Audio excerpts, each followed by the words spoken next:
किसी लड़की को दिल में बसाने का नहीं,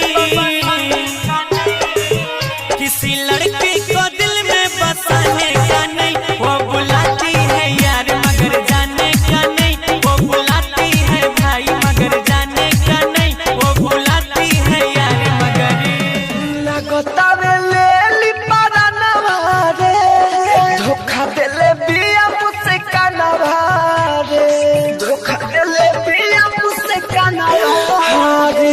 लगता वे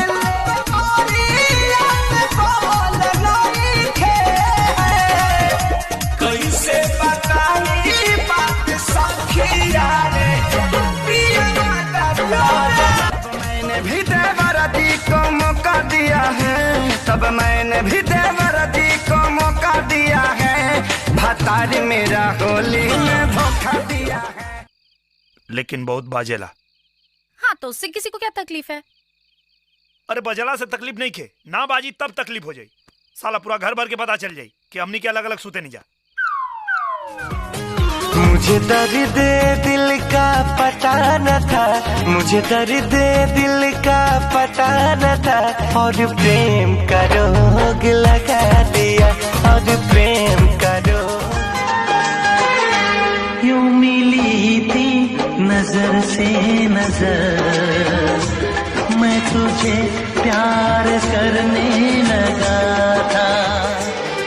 कैसे बतलाऊं तुझे जाने जाना कितना मैं प्यार करूं, लब पे कोई नाम नहीं तेरे सिवा मेरे साजन। अरे बुलाए का सोनू जी को? श्यामो आकाश के बुलाला। चुप रहा।